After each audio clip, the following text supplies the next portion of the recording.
دیکھیں آج عمران صاحب کی پاپولر اپیل ہے،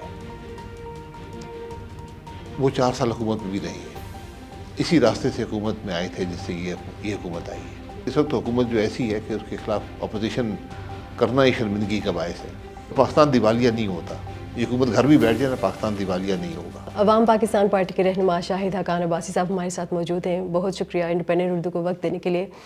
سر یہ بتائیے گا کہ حکومت کا 1 سال پورا ہو چکا ہے، آج کے ہی دن وزیر اعظم شہباز شریف نے اوتھ لیا تھا، تو آپ کیا دیکھتے ہیں کہ حکومت کی جو کارکردگی ہے وہ کیسی رہی 1 سال میں؟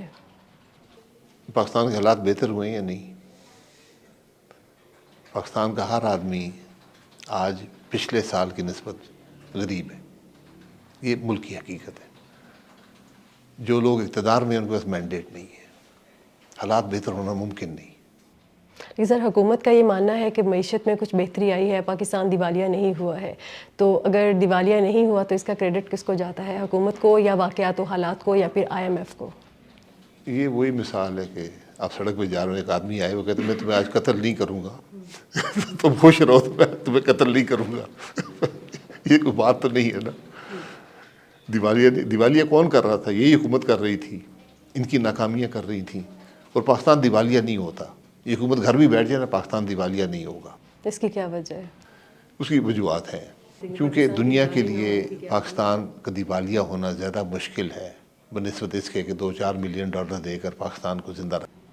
سر متحدہ اپوزیشن کا جو حال ہی میں اجلاس ہوا ہے، تو اب آنے والے دنوں میں کیا اب سمجھتے ہیں کہ جو متحدہ جو اپوزیشن ہے وہ حکومت کو کوئی ٹف ٹائم دے گی؟ ٹف ٹائم اب کیا دے سکتے ہیں، حکومت کے پاس اکثریت ہوتی ہے۔ آپ جب ملک کی بات کریں گے، آئین کی بات کریں گے، رول آف لاء کی بات کریں گے، آلٹرنیٹ پلانز دیں گے، ریفارمز کی بات کریں گے، وہ حکومت پر دباؤ پڑتا ہے۔ حکومت تو پرفارمنس اس وقت حکومت جو ایسی ہے کہ اس کے خلاف اپوزیشن کرنا ہی شرمندگی کا باعث ہے، وہ خود ہی اپوزیشن ہے، ہر روز ملک کے معاملات خراب سے خراب تر ہوتے جا رہے ہیں۔ سر آپ نے حال ہی میں بیان دیا ہے کہ حکومت جو ہے ہائیبرڈ ہے، پہلے بھی ہائیبرڈ حکومت تھی، ابھی بھی ہائیبرڈ حکومت ہے، تو آپ کیا سمجھتے ہیں کہ حکومت کہیں اور سے چل رہی ہے؟ میں نے بیان نہیں دیا، حکومت خود کہتی ہے۔ پہلے عمران خان ہائیبرڈ کہتے تھے، اب وہ ہائیبرڈ پلس کہتے ہیں۔ یہ پتہ نہیں آئین کے اندر لکھا ہوا تو نہیں ہے ہائیبرڈ یا ہائیبرڈ پلس، لیکن وہ مانتے ہیں کہ اس طرح ہے، چلاتے رہیں، چلے گی نہیں، چلتی نہیں ہے حکومت اس طرح۔ عمران خان کو اصلاح کی ضرورت ہے، کافی چلا آپ کا وہ بیان، کافی انٹرویوز میں آپ نے کہا کس قسم کی اصلاح کی ضرورت ہے، کیونکہ آپ نے کہا کہ اگر اصلاح کریں گے تو ملک چلے گا، تو وٹ کریکشن ہی نیڈس ٹو ڈو؟ دیکھیں آج عمران صاحب کی پاپولر اپیل ہے، وہ 4 سال حکومت میں بھی رہے ہیں، اسی راستے سے حکومت میں آئے تھے جس سے یہ حکومت آئی ہے، ایک رگڈ الیکشن کی صورت میں۔ 4 سالوں نے حکومت کی، انہوں نے جمہوری قدروں کو تباہ کیا، پارلیمانی قدروں کو ختم کیا، آئین کی بالادستی کو نقصان پہنچایا، رول آف لاء نامی چیز کوئی نہیں تھی۔ اس طرح تو اگر یہی کام انہوں نے پھر آ کے کرنے ہیں تو پھر یہ کام تو یہ حکومت ان سے بہت بہتر کر رہی ہے۔ جو کچھ انہوں نے کیا تھا لوگ ان کو بھول گئے عمران خان صاحب کو، تو عمران خان صاحب نے آج اپنے معاملات کو نظر دوڑانی ہے کہ میں نے کیا کیا، میں نے کیا غلطیاں کی، وہ سیکھنا ہے ان غلطیوں سے، اور آئندہ جب بھی ان کو موقع ملے، چاہے حکومت میں ہو یا اپوزیشن میں ہو، اس کے مطابق اپنا رول ادا کریں۔ سر آپ کا بہت طویل عرصے تعلق رہا ہے نون لیگ کے ساتھ، تو کیا مستقبل قریب میں کوئی ایسا چانس ہے، کوئی ایسا لمحہ آ سکتا ہے، کیونکہ سیاست میں تو کوئی بھی لمحہ حرف آخر نہیں ہوتا، تو کیا واپس جانے کا بھی کوئی چانس ہو سکتا ہے؟ جی آج حکومت چھوڑ دیں، ہماری جماعت ان کے ساتھ چلے گی، آئین کی بات کریں ہم ساتھ چلیں گے، رول آف لاء کی بات کریں ہم ساتھ چلیں گے۔ جب عوام کی مینڈیٹ کے بغیر حکومت میں آئیں گے تو میں تو اس کا حصہ نہیں بن سکتا۔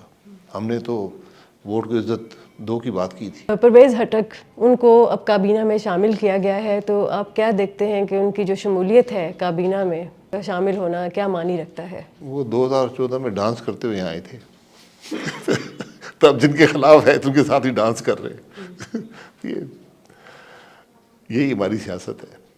نہیں تو اس وقت تو نون لیگ ان پہ اوپر اعتراض کرتی رہی ہے ان کی پرفارمنس پہ کہ وہ KP میں پرفارم نہیں کر سکے، تو اب جب وہ کابینہ کا حصہ ہیں تو آپ کیا سمجھتے ہیں؟ ان کی پرفارمنس اس حکومت کی پرفارمنس سے بہت بہتر تھی، جو کہ اس حکومت کی پرفارمنس ہے اس سے وہ بہتری کر رہے تھے، تو ان کے لیے کچھ بہتری کا کام ہی کر سکیں گے۔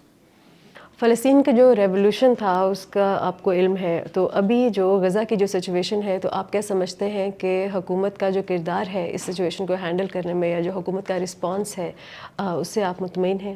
حکومت کا کیا رسپانس ہے؟